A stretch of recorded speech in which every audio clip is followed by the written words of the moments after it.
Marcelo Pestarino, escritor argentino que radica en el Perú desde hace varios años, presentó hace poco la reedición de su novela Pasan Cosas bajo el sello Planeta.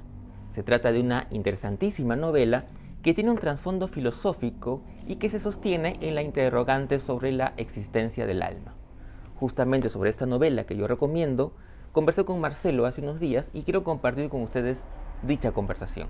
Pero antes, quiero agradecer a la librería Book Vivant, quienes nos cedieron gentilmente su espacio para dicha conversación.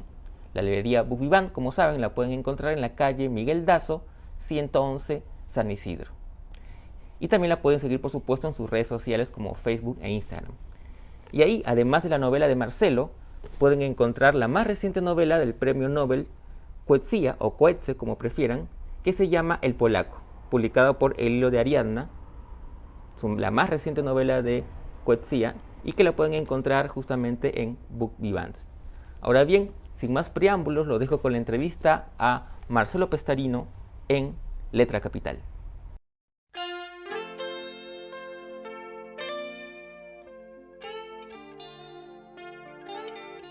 Hola Marcelo, primero que nada gracias por tu tiempo y por permitirnos esta charla sobre tu novela Pasan Cosas, que ha sido publicado por Planeta, una bonita edición.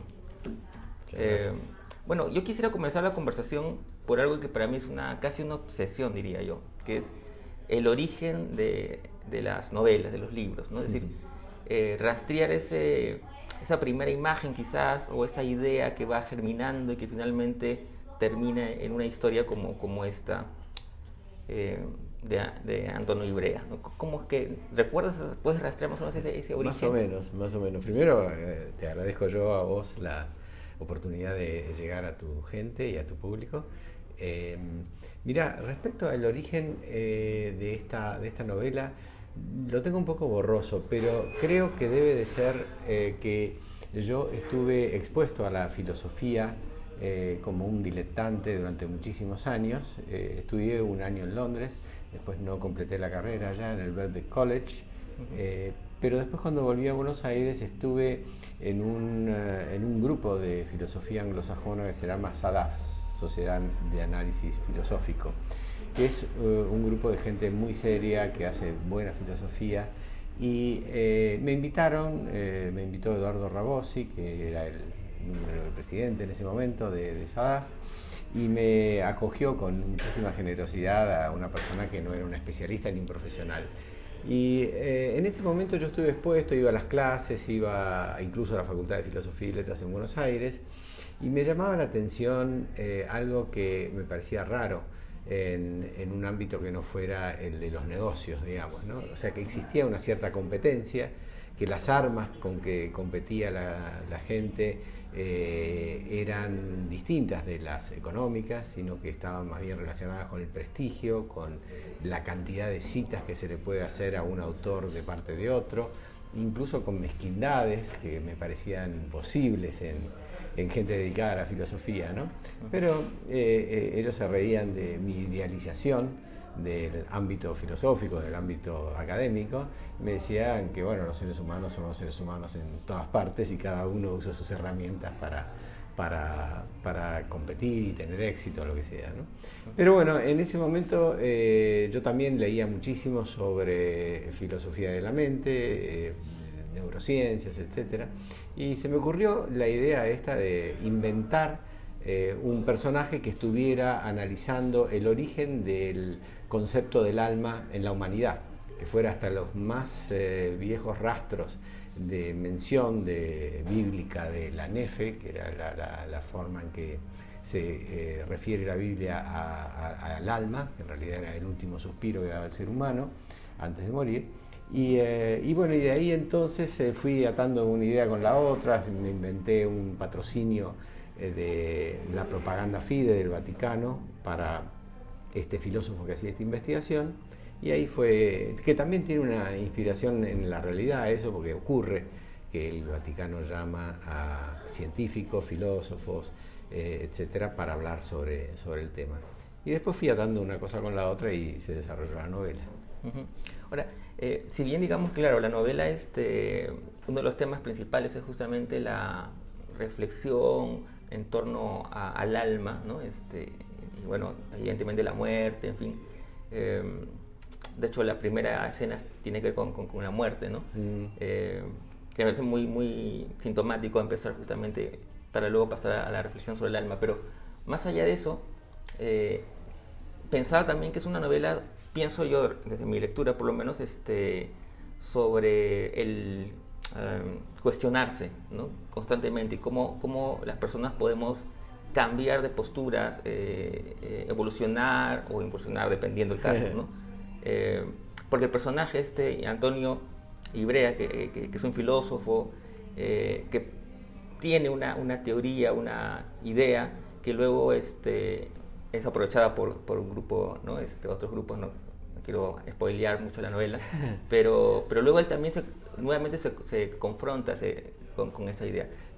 ¿Va por ahí? ¿Tenías esa idea? Sí, has leído bien o has interpretado bien lo que pretende la novela. La novela pretende en realidad crear al personaje, Antonio Ibrea, y toma como pretexto el tema filosófico, ¿no? Pero en la práctica lo que el personaje lo que hace es empezar a sentir una cierta incomodidad con las ideas que sostenía de joven. Y entonces después, porque lo patrocina la propaganda Fide, no se anima a romper con esas ideas antiguas que tiene, porque eso le da una dosis de prestigio dentro de su ámbito y de reconocimiento. Y él se va convenciendo de que el alma no existe, de que el alma es la mente y de que la mente es el cerebro y nada más que el cerebro. Pero ese monismo o esa idea de que alma, cerebro y mente es lo mismo, va un poco en contra de la posibilidad de la inmortalidad del alma, de la doctrina oficial de la Iglesia, etcétera, que era lo que lo patrocinaba a él, ¿no? Que eran los que lo patrocinaban a él. Y entonces empieza a sufrir estas contradicciones y empieza a cuestionarse un poco el sentido de la vida, qué sentido tiene, las cuestiones familiares, los hijos, la mujer, la importancia que le da a eso o a la carrera. Todas estas cosas están tratadas allí en la novela y en un momento el personaje hace una estancia, un estadio en la Universidad de San Diego, en California, y ahí empieza por primera vez a plantearse el hecho de que la vida no tiene sentido, de que en la vida solo pasan cosas, ¿no? Y eso lo pone acá justamente de casualidad. Abrí ahora el libro acá en una parte en la que él está discutiendo con su mujer este tema. Y le dice, mira, cada vez que me convenzo más de que el mundo es... No, lo estoy expresando mal. El mundo no es nada, pasan cosas, solo eso. Acá y en todas partes pasan cosas. Es más, no hay aquí y allá, pasan cosas, nada más. Bueno, esto es lo que él siente en su momento respecto a la vida en general, como que él lo lleva un poco toda la marea de la vida sin él tomar el estandarte y por lo menos tener la ilusión de que hace algo él por sus propios medios, sino que navega. Sí, es cierto, justamente porque lo que te quería comentar es que si bien es cierto el tema de la filosofía está muy presente, porque digamos el personaje Antonio reflexiona mucho en términos filosóficos, este cuestionamiento o este autocuestionarse no solamente digamos está suscrito a estas teorías respecto al alma, sino en realidad toda su vida, ¿no? A su relación con Eleonora, ¿no? Claro, con su mujer, sí. Exactamente, sí, él se empieza a cuestionarse todo y él después empieza a cuestionarse también si está siendo un buen padre, si no está siendo un buen padre, si está siendo un buen marido o no. Entonces todas estas cosas, todas estas dudas, todo este escepticismo que a nosotros, a todos los seres humanos, nos agarra de vez en cuando algún cuestionamiento respecto a cómo si eso es un buen hijo, si es un buen abuelo, buena madre, buen padre, etc.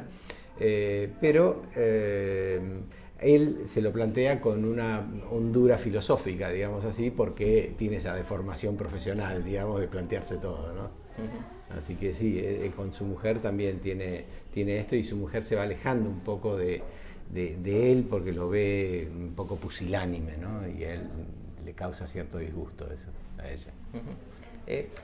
En el terreno ya de la escritura, que también es otro tema que me interesa mucho, ¿cómo fue el proceso de escritura? Es decir, cómo por ejemplo te planteaste que iba a haber un narrador en tercera persona que iba a contar un poco la historia de Antonio,